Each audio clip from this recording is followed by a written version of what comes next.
Hello students, how are you all? Already we saw heredity and evolution in online class. Now we are going to see part 2. Under this following subtopics we are going to discuss dihybrid cross, sex determination in human beings and Drosophila, variations, speciation, evolution and its evidences.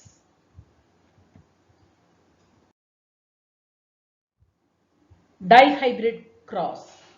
What is meant by dihybrid? From the term itself we can understand two pairs of contrasting characters of pea plant taken by Mendel. He selected, otherwise we can say Mendel selected pea plants having two pairs of contrasting characters and make them to cross. So the hybrids are formed. Then he calculated the ratio. What are the two contrasting characters? Shape and color of the seed. The shape of the seed, round is dominant, wrinkled is recessive. Yellow color is dominant, green color is recessive. Always the dominant colors should be written with capital letters. So round and yellow, capital R, capital R, capital Y, capital Y. Already we discussed about this in online class. Always the genes should be written in pair. Then wrinkled green. So small r, then green, small y. Cross pollinated. He obtained all plants with round yellow seeds in the F1 generation, but it is impure, or we can say heterozygous. Homozygous dominant and homozygous recessive parents cross, the individual possess heterozygous, okay, dominant character is expressed outside. So we can say round yellow. Capital R, capital Y, small y. When these plants were self-pollinated means the same type of individual. Then F2 generation, 16 offsprings are formed. 9 had round yellow or capital R, capital Y, small y. So we can say round yellow. Then 3 round green. Green is recessive character, so it should be in homozygous condition, that is small y. But round capital R, small r. Then 3 wrinkled yellow. Here wrinkled is a recessive character, so small r, but capital Y, small y. Then 1 wrinkled green. Here both are recessive, so small r, small y. So the ratio is 9:3:3:1.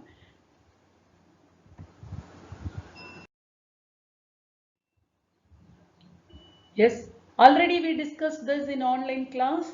This square is called Punnett square. Here, with the help of this, we can easily understand the ratio. Already we discussed round yellow parent with recessive character, that is wrinkled green.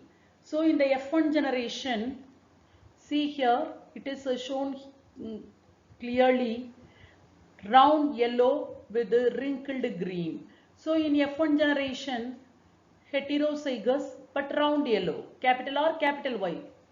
Always the dominant character expressed in single condition, haploid condition also. It undergoes self-pollination. See here one parent, here one parent. This is a female, this is a male. Then possibility of gametes, 4 types of gametes. Okay, these 4 are gametes. Then we got 16 individuals here. This 4 and here this 3 plus this 2. So all these, just like a right angle triangle in inverted position, this is round yellow. Then see this 1, 2, 3. These 3 are round green because small y. Then these 3 are wrinkled yellow. Then this is wrinkled green. So the ratio is 9:3:3:1.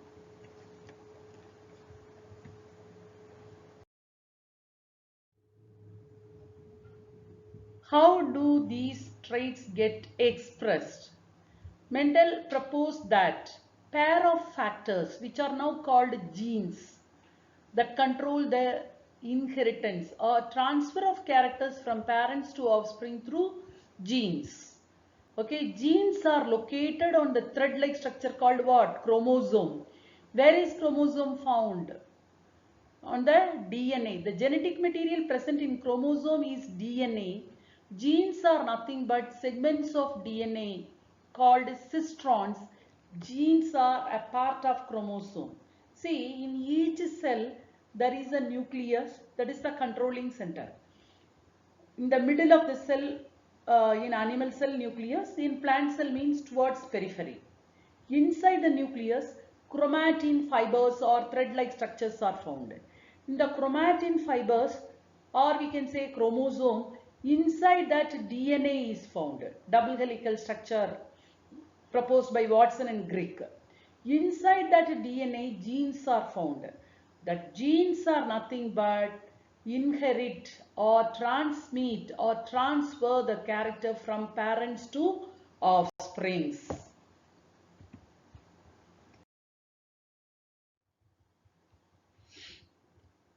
Yes, sections of DNA provide information for the particular type of protein for the formation, because when the DNA is transcribed to RNA, then formation of protein takes place that control the specific character of an individual.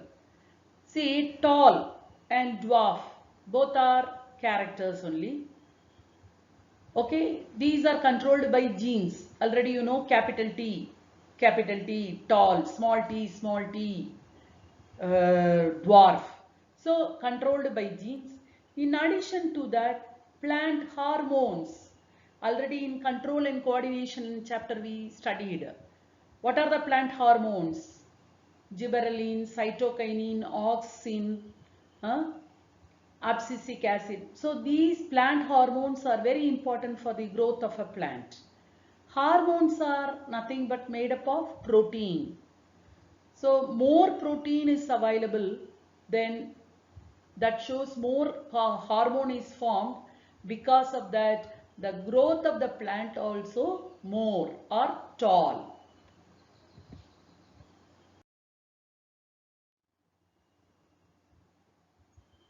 Sex determination in human being. This also already we discussed.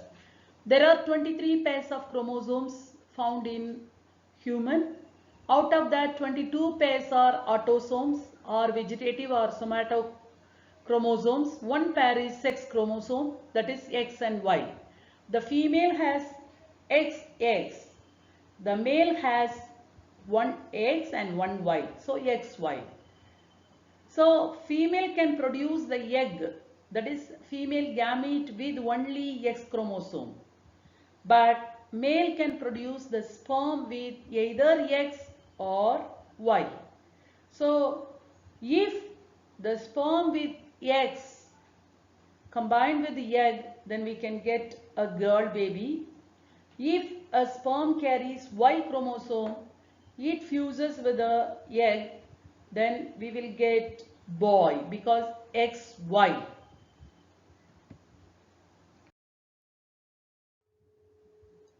See this diagram.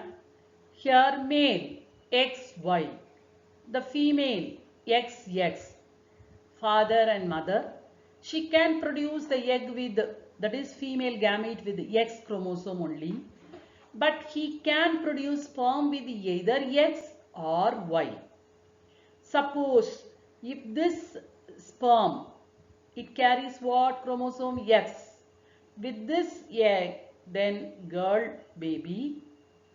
Suppose this sperm, it carries Y chromosome. It fuses with the female gamete, then there is a boy. So who is responsible? Male only. He also doesn't know by chance, or we can say purely by choice, male or female is formed.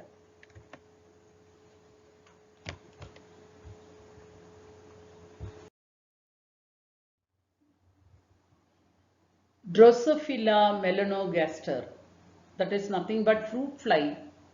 It also shows the similar type of sex determination like human. In some animals, sex is determined by environmental factors. See, for example, in turtles, high temperature, incubation temperature, then it develops female. In lizard, high incubation temperature develops male.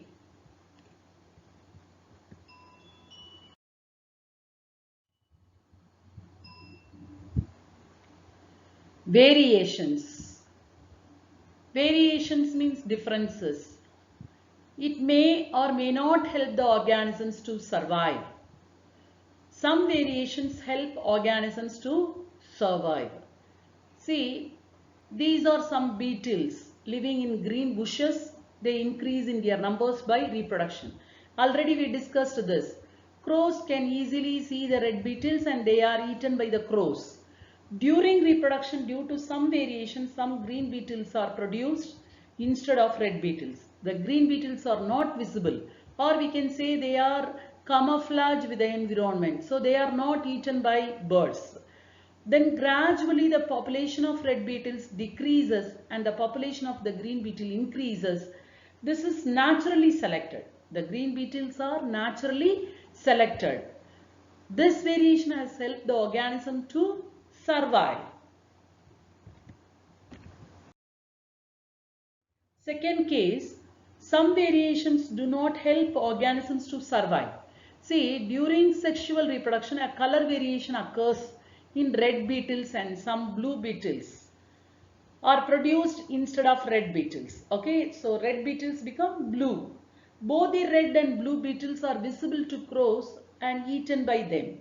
Then the population of both red and blue beetles decreases. So this variation has not helped the organism to survive. Then next type, acquired traits cannot be passed from one generation to the next. That also already we discussed.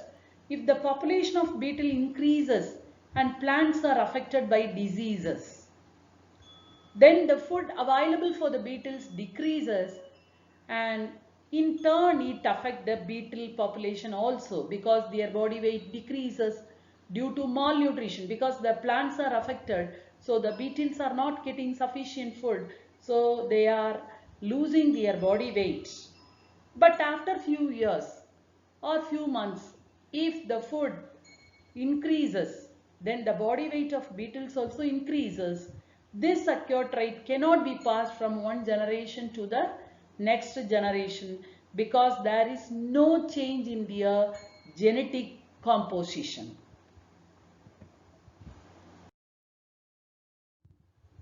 Next one, speciation. Speciation is nothing but formation of a new species from existing species. This is mainly due to one or more following factors. First one, that is due to accumulation of variations, physical barriers, genetic drift, natural selection and migration. Accumulation of variations. The differences between the individuals of the same species is called what? Variations. If this variation accumulated over several generations, then it produces new species. Then physical barrier. Populations may get separated by physical barriers like mountain, river, lake, etc. These isolated groups produce variations which can produce new species. For example, birds, they are migrating during winter from one place to other place. If they are accustomed to the area where they reach, after a few decades, entirely they can produce new species only. For example, before 4 generation, if people settled at America, they may not resemble as in characters, entirely different.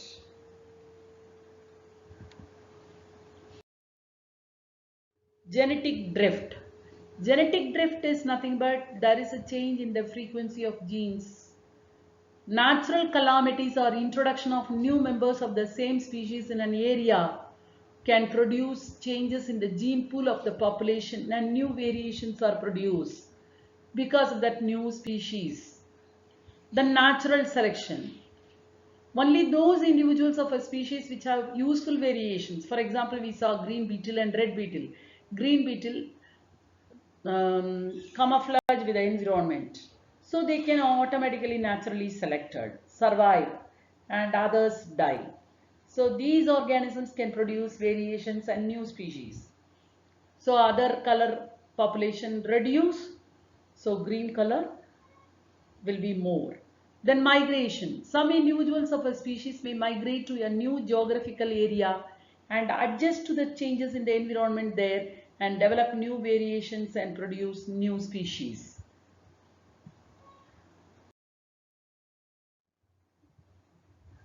Evolution. What is evolution? Gradual changes taking place in the living organism that leads to the formation of new species. Yes, here what is given? The gradual, irreversible and slow changes taking place in living organism giving rise to new organism due to changes in their genetic composition is called evolution. Then based on two things we can say inherited traits and acquired traits. From the term itself we can understand inherited means transmitted or transfer from parents to the offspring or from one generation to the next generation due to the changes in genetic composition takes place, then we can call it as inherited. Acquired, for that best example we can say the long neck of giraffe. Already I told in the class, first there was no food for giraffe, but they saw somewhere at certain height food was there, so they jumped again and again and stretched its neck.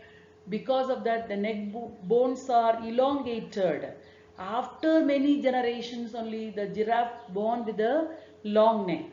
That is due to the environment. It is necessary for its survival.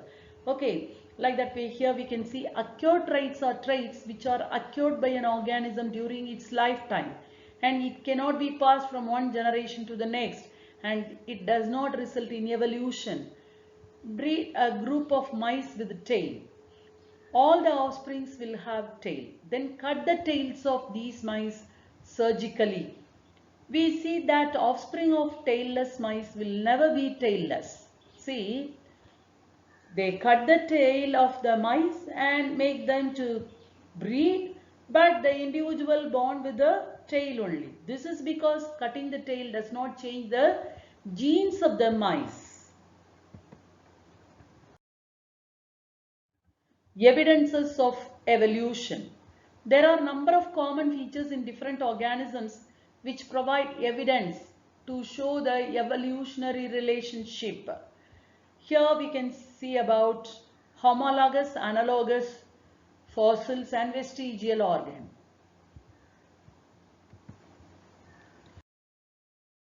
Homologous organ.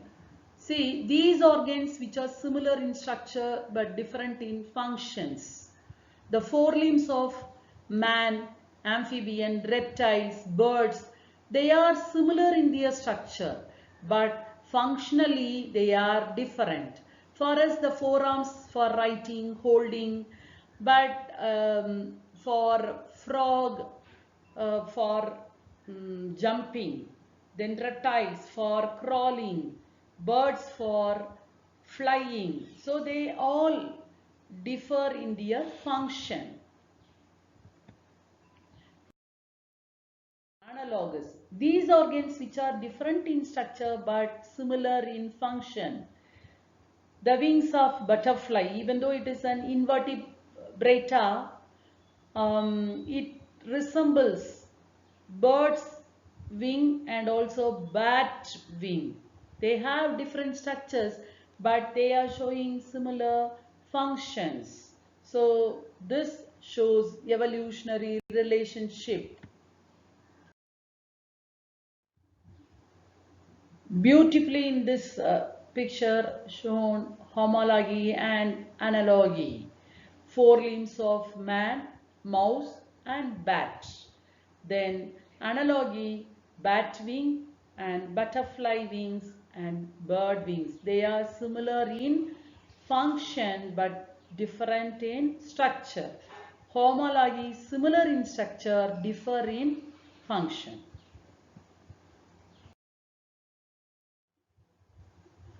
Fossils. Fossils are remains of the past living organisms. These are the remains of organisms which lived long ago, remains of the past life. From the study of fossils, we can know their structure and the time period in which they lived. Even dinosaurs, you know very well. The fossils of complex and recent organisms are found closer to the surface of the earth, and fossils of simpler organisms are found deeper inside the earth. So from this what we understood? In the beginning primitive life formed. Later complex life formed. The layers which are close to the surface of the earth shows they were recently lived. The age of fossils can be determined by radiocarbon dating. The study of fossils show evolution of simpler forms into complex form. So the complex form derived from the simple form.